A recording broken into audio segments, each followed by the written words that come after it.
వికలాంగుల సమాజానికి సంబంధించి వారు వికలాంగుల సమాజం మీద దాడులు రోజు రోజు కూడా దాడులు పెరిగిపోతున్నాయి. ఇవాళ సాక్షాత్తు ఒక జిల్లా కలెక్టర్ ముందు జగిత్యాల జిల్లాలో ఒక దారుణమైనటువంటి ఘటన.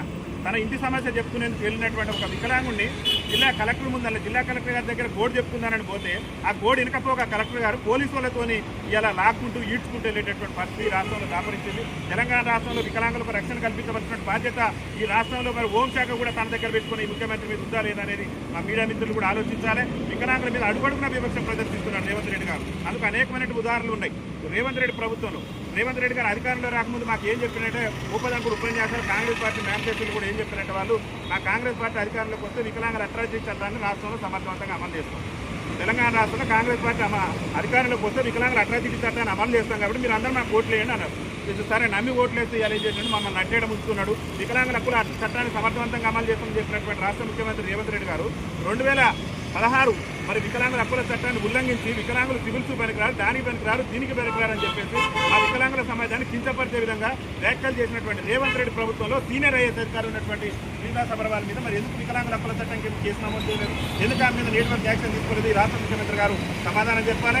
ఇవాళ జగిత్యాలలో జరిగినటువంటి ఘటన ఏదైతుందో నిన్న జగిత్యాల ఘటన మీద రాష్ట్ర ముఖ్యమంత్రి స్పందించాలి. దాని మీద రాష్ట్ర ముఖ్యమంత్రి గారు మాట్లాడాలి. ఇలా మా అడ్డు లక్ష్మణ్ గారు చెప్తున్నారు వికలాంగుల సంక్షేమ శాఖ మంత్రి ఆ వికలాంగుడిని కలవండి, పరామర్శించండి అని ఆర్టీఓలకు ఆదేశాలు ఇస్తారట. అంటే వికలాంగుని కించపరిచి వికలాంగుల హక్కుల చట్టాన్ని ఉల్లంఘించిన జగిత్యాల జిల్లా కలెక్టర్ని సస్పెండ్ చేసే బాధ్యత మీ మీద లేదా? అబ్దుల్ లక్ష్మణ్ గారిని మేము ప్రశ్నిస్తున్న భారత వికలాంగుల హక్కుల పరిరక్షణ సమితి రాష్ట్ర కమిటీ పక్షాన మేము రాష్ట్ర మంత్రి వికలాంగుల మంత్రి ప్రశ్నిస్తున్నాం. వికలాంగుని కించపరిచే విధంగా కళ్ళ ముందల వికలాంగుని పోలీసు ఆయన లాక్కుంటా పోతుంటే చూసినటువంటి కలెక్టర్ స్పందించలేదంటే వికలాంగుల పట్ల వివక్ష ప్రదర్శించినట్టు స్వచ్ఛంగా కనపడుతుంది కదా.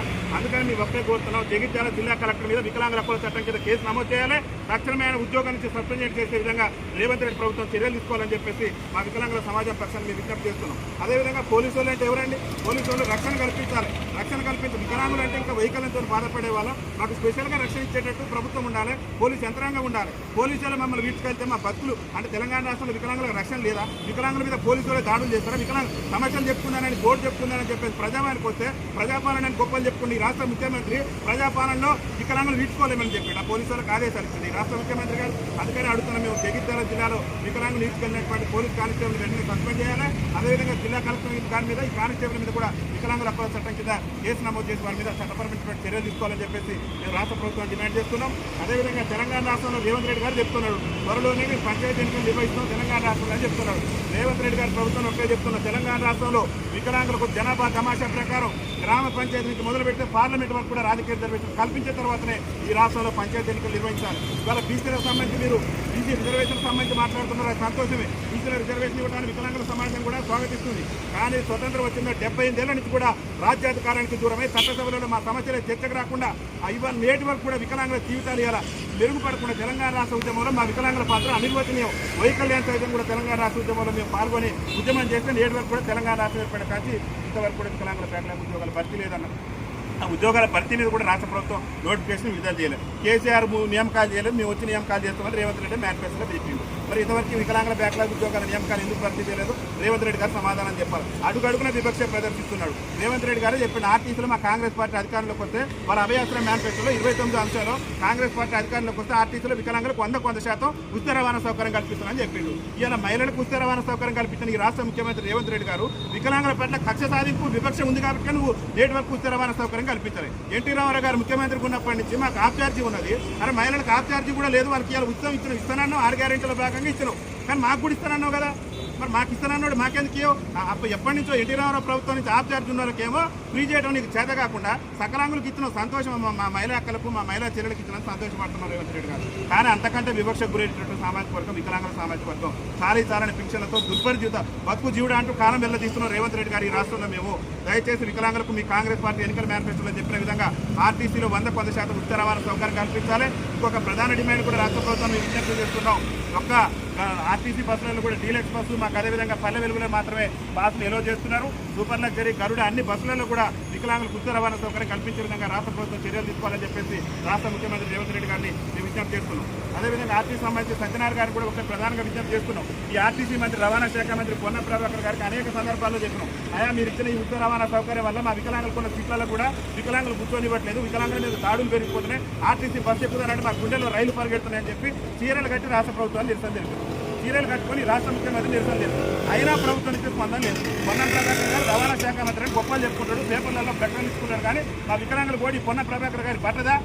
ఎందుకు మా పట్ల ఎందుకు ఇంత విపక్ష ప్రదర్శిస్తున్నారు? వికలాంగుల ఓట్లు లేకుండా మంత్రి అయిన పొన్నం ప్రభాకర్ గారు ఆర్టీసీలో మహిళలకు ఉచిత రవాణా సౌకర్యం ఇచ్చే మాకెందుకు ఉచిత రవాణా సౌకర్యం కల్పించారని చెప్పేసి పొన్నం ప్రభాకర్ గారిని రాష్ట్ర ప్రభుత్వాన్ని రాష్ట్ర ముఖ్యమంత్రి గారిని డిమాండ్ చేస్తున్నారు. అది ఒక్కటే కాదు, రాష్ట్రంలో వికలాంగులకు సంబంధించి ఇందిరమ్మ ఇళ్లలో కూడా దారుణమైనటువంటి అన్యాయం. ముఖ్యమంత్రి గారు గొప్పలు చెప్తాడు, ఫస్ట్ మొట్టమొదటి రిజర్వేషన్ వికలాంగులకి, ఇందిరమ్మ ఇళ్లలో మొట్టమొదటి వికలాంగులకి రిజర్వేషన్ ఇస్తామని చెప్పేసి రాష్ట్ర ముఖ్యమంత్రి చెప్తారు. ఏ గ్రామంలో చూసుకున్నా నేటి వరకు కూడా ఇప్పుడు నిర్మించినటువంటి ఇందిరమ్మ ఇళ్లలో కూడా 5% రిజర్వేషన్ ఎక్కడ కూడా అమలు కాలేదు. ఇల్లు రాక మా వికలాంగులు ఇబ్బంది పడుతున్నారు. రాష్ట్ర ప్రభుత్వానికి రాష్ట్ర ముఖ్యమంత్రి గారికి ఒకే విజ్ఞప్తి చేస్తున్న 5% కాదు, ఏ గ్రామంలో అయితే పింఛన్ తీసుకునేటటువంటి ఆసరా పింఛన్ వచ్చే ప్రతి ఒక్క వికలాంగులు కూడా ఇందిరమ్మ ఇల్లు కట్టిన తర్వాతనే సకలాంగుల గురించి ఆలోచన చేయాలి. ఇల్లు వాటిని కూడా లేకుండా వికలాంగుల సమాజం ఇబ్బందులు పడుతుంది. కాబట్టి అవిడితానంతో బాధపడే మాకు ఆ ఇందిరమ్మ ఇల్లు నిర్మించి ప్రభుత్వం ఆదుకోవాలని చెప్పేసి రాష్ట్ర ప్రభుత్వాన్ని రాష్ట్ర ముఖ్యమంత్రి గారికి విజ్ఞప్తి చేస్తున్నాం. దయచేసి ఇందిరమ్మ ఇళ్లలో 100% వికలాంగులు కట్టిన తర్వాత ఈ రాష్ట్రంలో ఇందిరమ్మ ఇల్లు వేరే వాళ్ళకి కట్టే విధంగా రాష్ట్ర ప్రభుత్వం చర్య తీసుకోవాలని చెప్పేసి విజ్ఞప్తి చేస్తూ, ముఖ్యంగా ఈరోజు తెలంగాణ రాష్ట్ర విద్యాశాఖ డైరెక్టర్ అయినటువంటి నవీన్ నికోలస్ గారిని కలిసిన ప్రధాన ఉద్దేశం కూడా వారు కూడా విద్యాశాఖకు సంబంధించి కేంద్ర మంత్రిత్వ కేంద్ర విద్యాశాఖ కమిషనర్లో వారు డైరెక్టర్ ఉన్నటువంటి సందర్భంలో ఏం చేశారంటే వారు కూడా ఈ ప్రత్యేక అవసరాలు ఉన్నటువంటి పిల్లలకు టీచర్లు కంపల్సరీ ఉండాల్సిందే. అది హై స్కూల్ అని ప్రైమరీ స్కూల్లో కానీ కంపల్సరీ ప్రతి గ్రామంలో కూడా మరి ప్రాథమిక పాఠశాలలో ఉన్నత పాఠశాలలో 2 టీచర్లు కంపల్సరీ ఉండాలని చెప్పేసి నవీన్ నికోలస్ గారు కేంద్ర మంత్రిత్వ శాఖ విద్యాశాఖ డైరెక్టర్ ఉన్నప్పుడు ఇచ్చినటువంటి స్టేట్మెంట్. ఇవాళ తెలంగాణ రాష్ట్రానికి సంబంధించి వారే వాళ్ళ డైరెక్టర్ ఉన్నారు, వారే కమిషనర్ ఉన్నారు. కాబట్టి మేము ఏం చెప్పవచ్చు, నవీన్ నికోలస్ గారికి ఒకటే విజ్ఞప్తి చేసినాం, సార్ మీరు మానవతా దృక్పథంతో మా వికలాంగుల విద్యార్థుల బోడీని మీరు ఆ రోజు ఇచ్చినటువంటి స్టేట్మెంట్ కూడా అద్భుతమైనటువంటి స్టేట్మెంట్. ఒక ప్రభుత్వ పాఠశాలనే కాదు, ప్రైవేట్ పాఠశాలలో కూడా వికలాంగులకు స్పెషల్గా బోధించే ఉపాధ్యాయులు ఉండాలని చెప్పారు. కానీ వాళ్ళు తెలంగాణ రాష్ట్ర ముఖ్యమంత్రి రేవంత్ రెడ్డి గారు ఏం చేస్తున్నారంటే వికలాంగుల విద్యార్థులకు విద్యా అవసరం లేదనే విధంగా ఇక్కడ ఆల్రెడీ కక్ష సాధింపు చేసుకుంటూ వస్తూనే ఉన్నాడు. అడుగడుగున వివక్ష ప్రదర్శిస్తూనే ఉన్నాడు. మహిళలకు ఉచిత రవాణా ఇస్తాడు, వికలాంగులకు ఇవ్వడు. వికలాంగుల హక్కుల చట్టాన్ని అమలు చేస్తున్నట్టాడు. మిగతా సభర్ లాంటి వాళ్ళు అదేవిధంగా సత్యప్రసాద్ అని చెప్పేసి నేను జగిత్యాల జిల్లా కలెక్టర్ కానివ్వండి, ఒక కానిస్టేబుల్ కానివ్వండి, వికలాంగుల కించపరిస్తే యాక్షన్ తీసుకో. ఈ విధంగా రేవంత్ రెడ్డి ప్రభుత్వం వికలాంగుల పట్ల వివక్ష ప్రదర్శిస్తుంది. కాబట్టి మీరైనా ఒక ఎడ్యుకేషన్ డైరెక్టర్ ఉన్నారు కాబట్టి తెలంగాణ రాష్ట్రానికి మీరు మానవతా దృక్పథంతో స్పందించండి. దయచేసి మీరు చెప్పిన విధంగా ఏదైతే మొన్న 2024లో డిఎస్సీ రాసినటువంటి మా స్పెషల్ బీడ్ అభ్యర్థులు ఉన్నారో వాళ్ళందరూ కూడా ఉద్యోగ నియామకాలు జరిపి వాళ్ళందరూ కూడా ఉద్యోగ అవకాశాలు కల్పించిన తర్వాతనే ఈ రాష్ట్రంలో ప్రమోషన్ల ప్రక్రియ చేపట్టాలని చెప్పేసి రాష్ట్ర విద్యాశాఖ డైరెక్టర్ అయినటువంటి నవీన్ నికోలస్ గారికి మేము వినతి పత్రాల రూపంలో సమర్పించడం జరిగింది. వారు కూడా సానుకూలంగా స్పందించారు. ప్రభుత్వం దృష్టికి సమస్య తీసుకెళ్తానడానికి వారు కూడా మా భారత వికలాంగుల హక్కుల పరిరక్షణ సమితి రాష్ట్ర కమిటీ పక్షాన్ని మేము ప్రత్యేకంగా ధన్యవాదాలు తెలియజేస్తున్నాం.